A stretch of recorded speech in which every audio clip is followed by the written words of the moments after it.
SDL, Secure Digital Life. We are going to talk about port scanning, which is illegal, by the way, and we're going to talk about Equifax, because how can we not talk about Equifax? Stay tuned.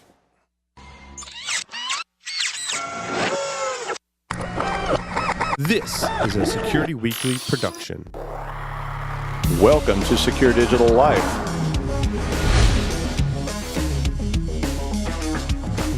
And you type in AAA porn or whatever it is you're typing in. I'm sorry. I was at a PG show. And I'm really excited to be here.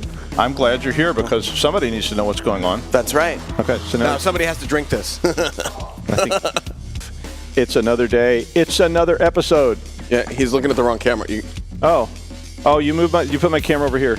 Cut. Basically, forget you ever saw that. I think actually forgetting you ever saw that would really be a good idea at this point. Okay, so DerbyCon, 24th of September in Louisville. I don't know how you say that. Kentucky. I have been there.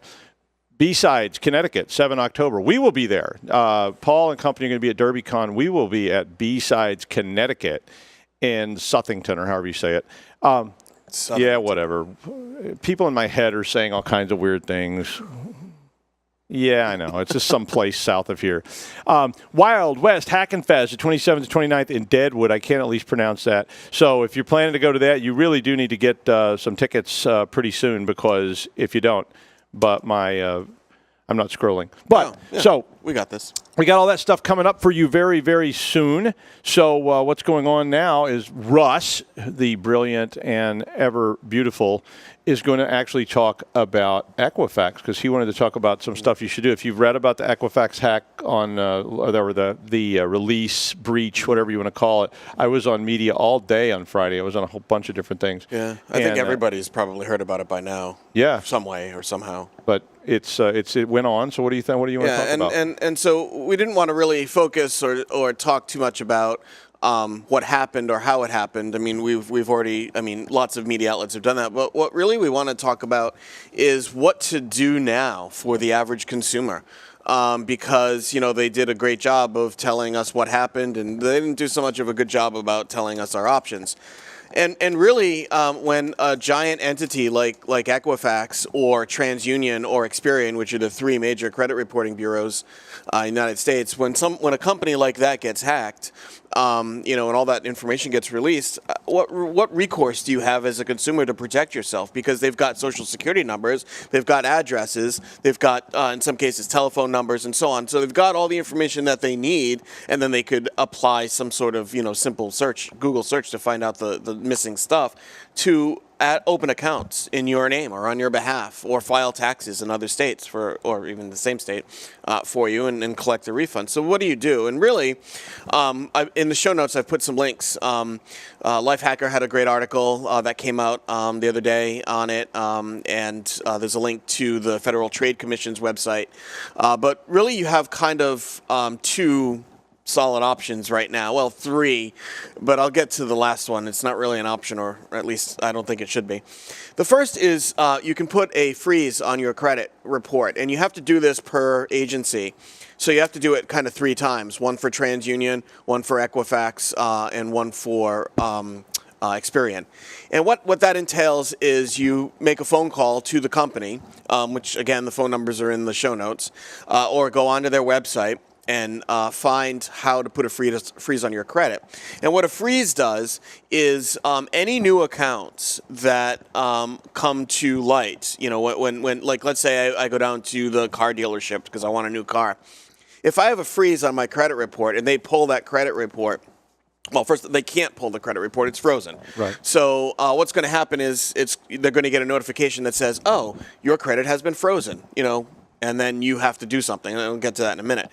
So that kind of hard locks your credit for new accounts.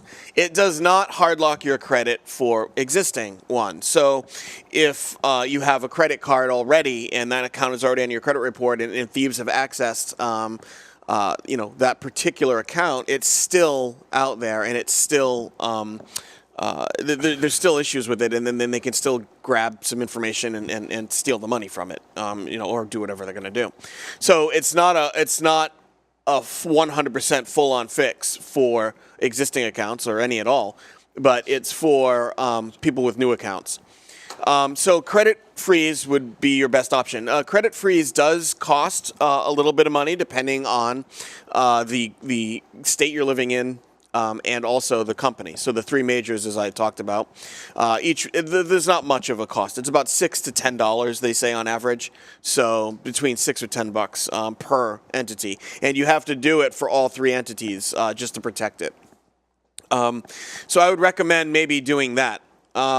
There's another thing that you can do. That's the most severe one. Another thing that you can do is called put a fraud alert on your credit report, and a fraud alert lets the agencies know that you are a suspected victim of identity fraud, and so that won't freeze your credit, but what will happen is these companies, when the reports are run, are supposed to follow up with the consumer at another on another level in another way, like through a phone call to say, hey, we just noticed that your credit has been pulled for this particular account. Are you authorizing this? And that's supposed to be by law. Now, I don't know if that's as good as, I don't think it's as good as a credit freeze, but it is certainly less problematic when you're trying to apply for new credit. So the rule of thumb here with those two options is if you're actively seeking a mortgage, or you know you're going to need a car loan soon, or you know that you want these open letters to come to you saying, oh, yeah, this particular interest rate or whatever, then do a fraud alert. However, if you aren't looking for credit or a mortgage or a car, or a loan of some sort, then a hard freeze is more secure and better suited. Now, as I mentioned, there is a third option, but I don't necessarily think this option is the best, and that's an identity protection service, such as LifeLock or Identity Lock is another one, I think. But those companies themselves are inserting themselves into an industry, and they have come up with this thing where it's a one-stop shop for identity theft. And it's, in my opinion, and based on the opinion of other articles that I've read, they are overstating their ability to secure you. And in fact, one of those companies that I mentioned has also been called before the FTC for deceptive advertising practices, and they pleaded not no contest. They didn't accept whether they were guilty or not. They just essentially paid the fine. I think it was something like $200,000 or $2 million somewhere, some ridiculous. But anyway, the idea here is that those companies, you should do your research on them first before you commit to them, if you commit to them at all. And lastly, if you do, what I forgot to mention, if you do perform a credit lock or a credit freeze on your credit reports, you can unlock them by provider. So if I go down to grab the car dealership, I can say, using a PIN number, I allow, InSkip XYZ to pull my credit report for X number of days. So you have the power to unfreeze it based on need. It's just usually a little bit of a hassle, but at least you've got peace of mind knowing that no new accounts will be opened in your on your behalf. So those are your three options. Check the show notes for some links and phone numbers, and be safe out there. And I'll say what we said on there was a special edition of the show on Friday with Paul. We talked about this some.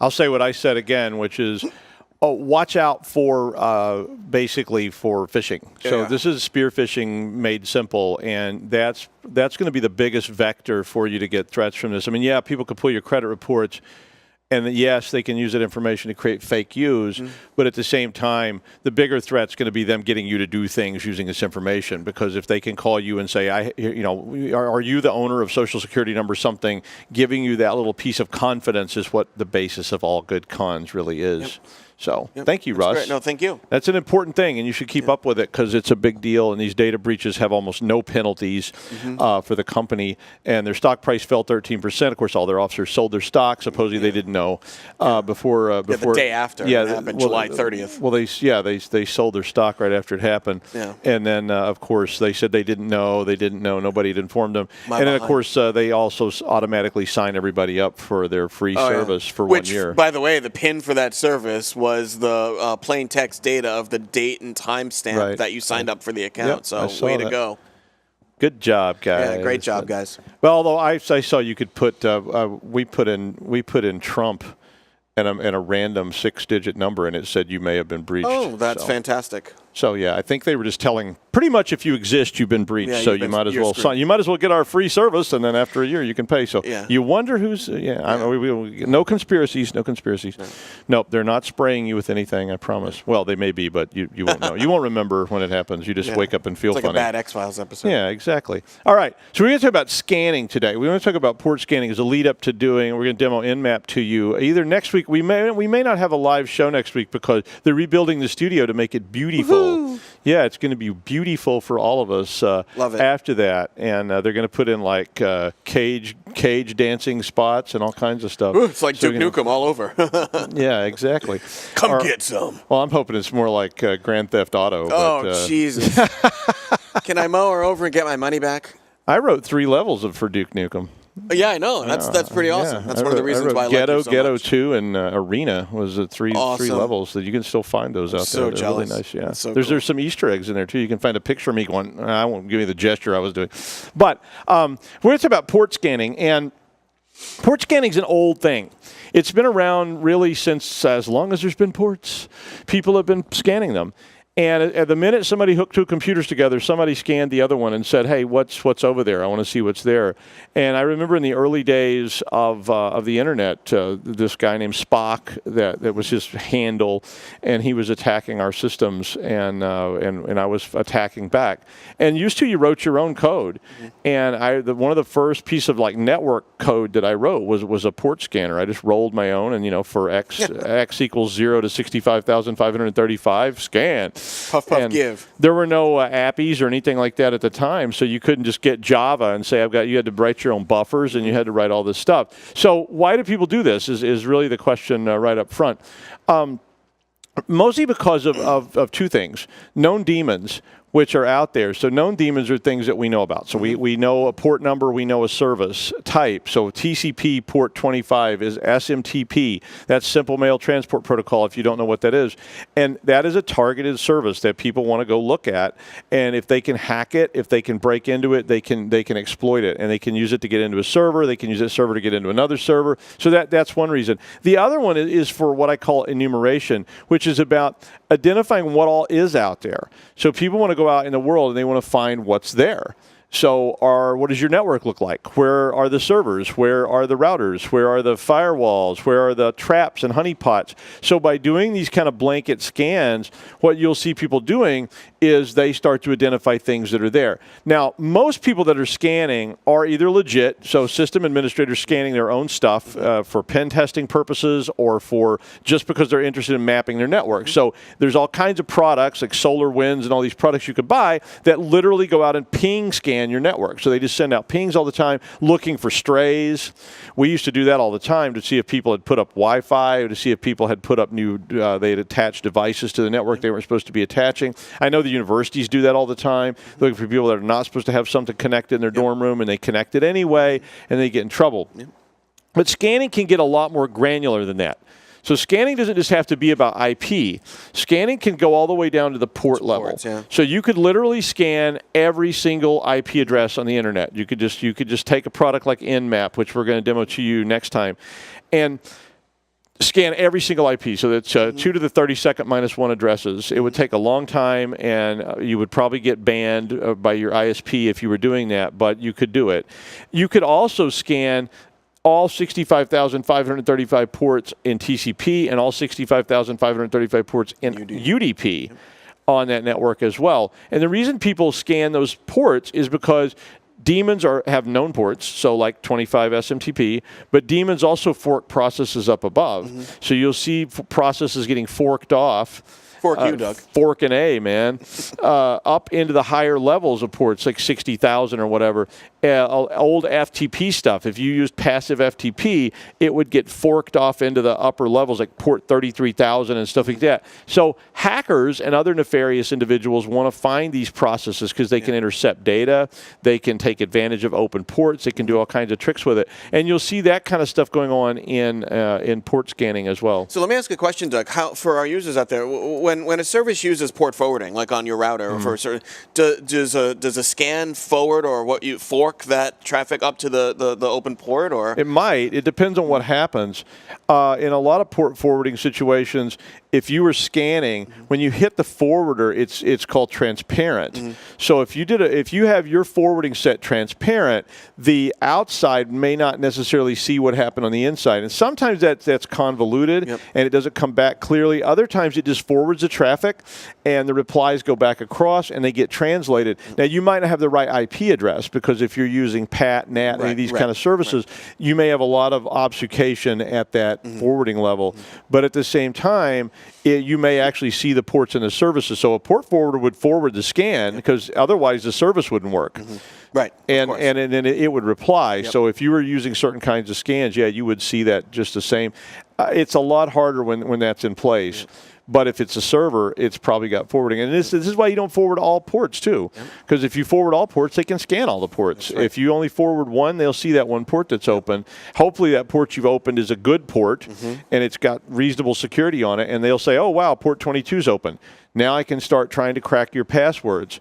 Hopefully that'll take them longer than the expected lifespan of the universe. Or telnet in if it's like a printer port. Or well, hopefully you don't have telnet running. But if you do, if you have like a printer port running or something like that, they may be able to use another service like telnet to connect to it. Because I don't know if you know this, you can telnet to an HTTP server. So you can telnet to port 80 on a web server, and you'll actually get information back if they haven't disabled that. It'll tell you what's running. It'll tell you what version it is, and you can see what version of Apache or whatever they're running. Oh, well, is there anybody running anything besides Apache? Well, it used to be IWS. Are you running IIS? Oh, I'm so sorry for you. But you're probably running Apache. But if you're not, if you're running IIS, okay, that's fine. We can live with that. Okay, so here's some different things you can do with port scanning. That port scanners would do. And I have to explain a little bit about how networking works again. So the most wide open scan that anybody will ever do is a ping scan.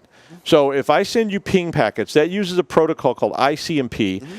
It just requests a reply, and it just gets wide open. Most scanners don't use this anymore because everybody blocks pings for this reason. Turn off the echo. Internal, you can do whatever you want. If you're legit, you should be doing this internally. You should be 100% legit, and you can do ping scans all you want. And that's the easiest, simplest scan that you can do for devices on your network. Now, not all devices may reply, and if you've got hackers sitting out in your network, they may disable the reply on their device so that you won't see them, which was a smart thing to do.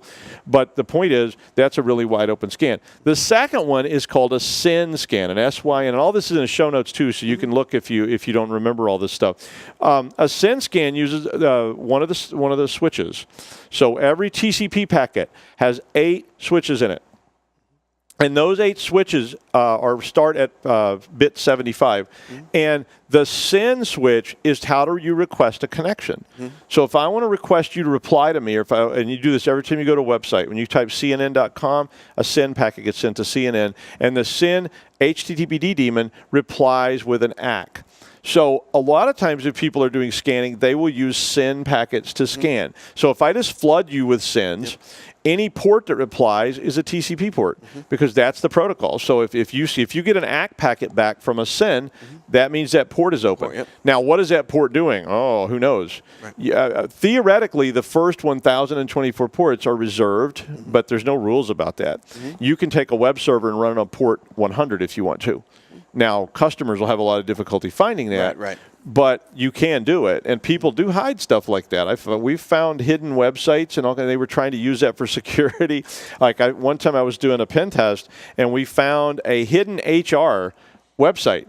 They were running it on port 8080. And we just ran a scan, and I got something back, and I had an automated tool that ran telnets to all those and to see what would come back. And guess what? They were running this, and it was wide open.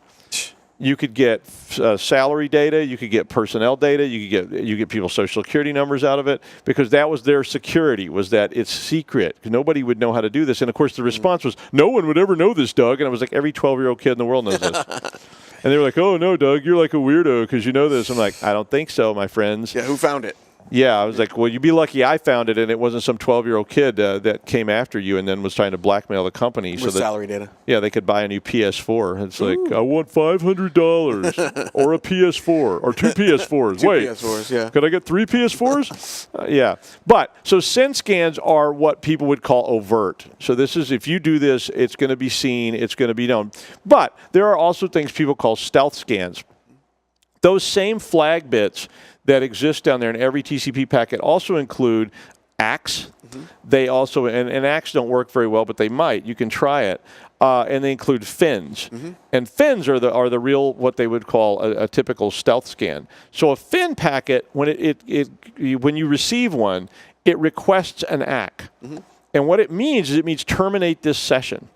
And so if a fin packet is received by a TCP daemon, the daemon responds with a fin ACK.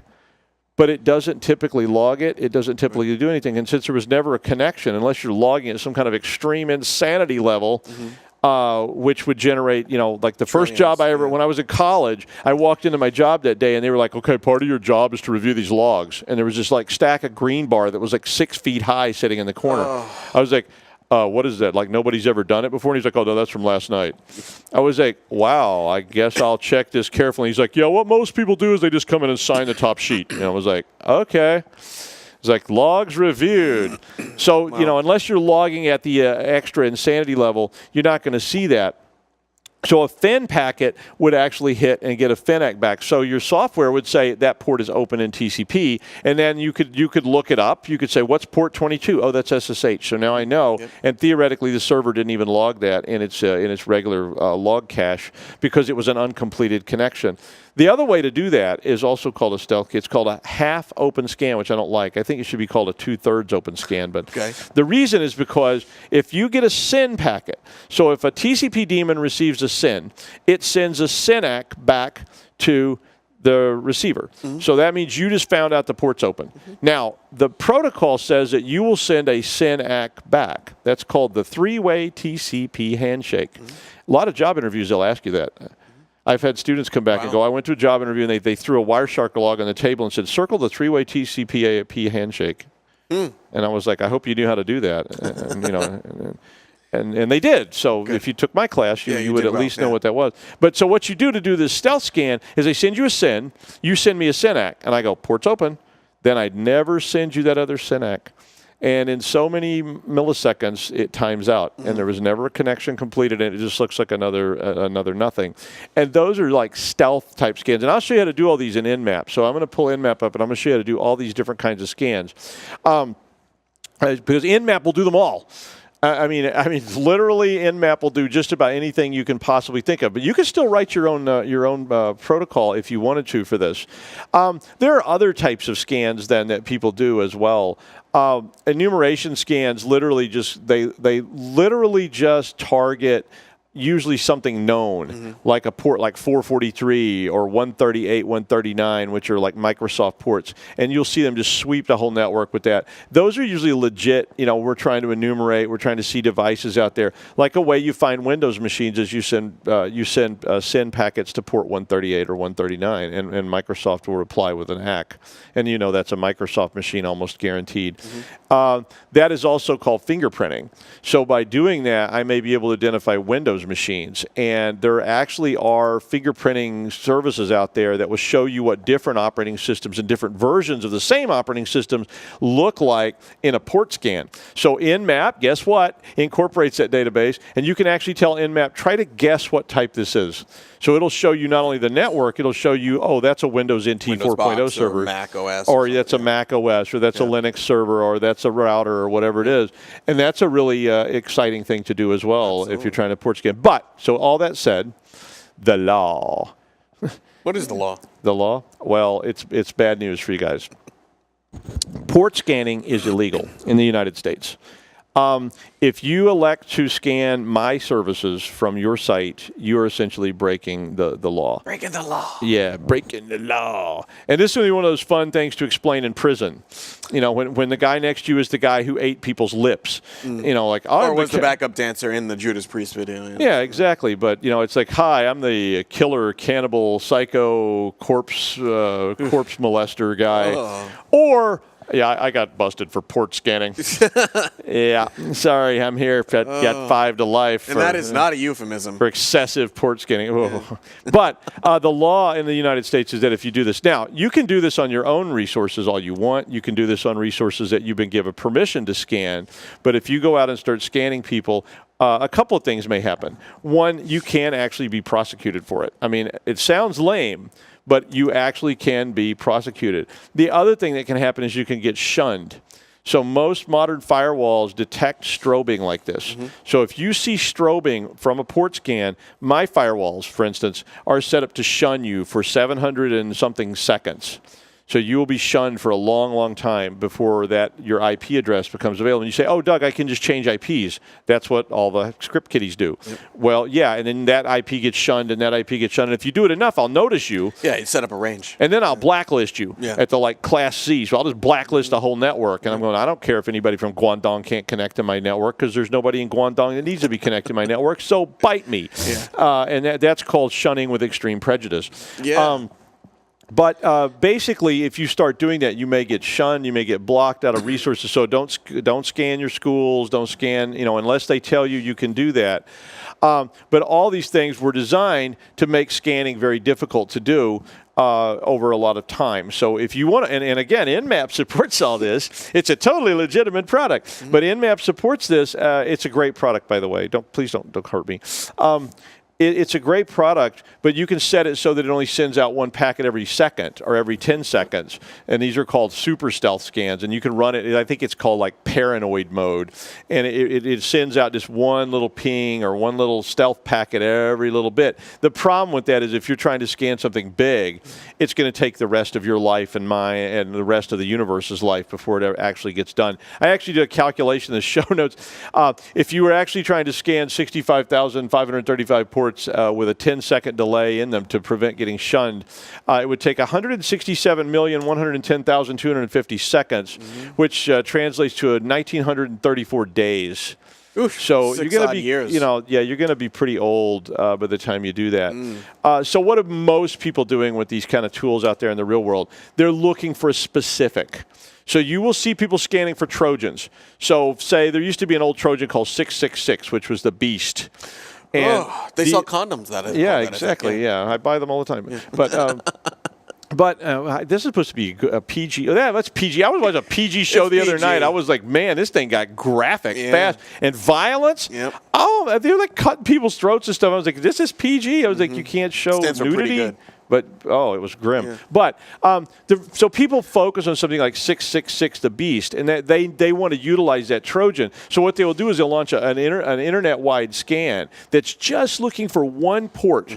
So it hits every IP address. And if you watch your logs, even at home, you will see these scans come across your logs. You'll see people scanning for port 443. This is a Windows vulnerability. You'll see people scanning for port 138 and 139. That's a port that if it's open on the outside world, they may be able to exploit Windows again by taking advantage of certain things in the Windows communication stack. So, or botnets too. Or botnets, and you'll see botnets that way they want to find. Yep. So if I release malware in the wild, I don't know who downloaded it, and I don't know who fell for the trap. But you can scan a port because that's what one of them will do. It'll open a port. Exactly. And a botnet that installs a Trojan or just going to communicate, that botnet may actually be in your enterprise collecting information for a long, long time. Yeah. And it just sits there waiting, and it's sitting there on port 21,407. And that day that it gets that ping or it gets that TCP SYN packet, and if I write the botnet, guess what kind of package it's listening for? SYN? Mine's listening for what they call a Christmas tree. that means I turn on random sort of sets of those switches. So it's or just a fin. So now if a fin arrives at 21,647, that FINAC is not a FINAC now. It actually requests a connection, and I know my botnet is there. And now I can go back and connect to it, and it dumps all the data down to me in just like one big exfoliation. And it's like, whoop, and I get all that data. And you'll see people doing that stuff all the time. Most of the enumeration and threats from this stuff have sort of abated because they're just not that dramatic anymore. UDP is another region that a lot of people scan because there are UDP services that are out there waiting, and we're running out of time. But is this legit? If you're doing it to yourself, no problem at all. If you control it. And why would you do it? To collect information. And in that case, you don't need to worry about time, paranoia, or whatever. When I do my network, I just run a wide open SYN scan of my whole network. I run a wide open UDP scan and see what all's out there. And I get a map back from Nmap. If you're doing this illegally, yeah, you have a problem. But I would suggest that you use Nmap. It's free. You can download it from insecure.org. Don't use it against anybody you don't control. You can scan yourself. You can scan your own machine to see what's open. It was derivative of a tool called Satan, which stands for System Administrator's Tool for Administering Networks. But Nmap has a GUI. Nmap has all these features. You can just tick box. You can use the command line in Linux. It supports Macs. It supports Windows. It supports just about anything. And it was used in the Matrix part. Yeah, well, and if you go to insecure.org, Fyodor, who wrote the original product, has a whole list of all the movies where they put Nmap up on the screen to make it look like something was being hacked, and there's all these backgrounds and backdrops of it, so it's pretty fun. And the radar page is used in some stuff too. Every now and then they use that one, but Nmap's been used in tons of movies. Yeah. Anything else?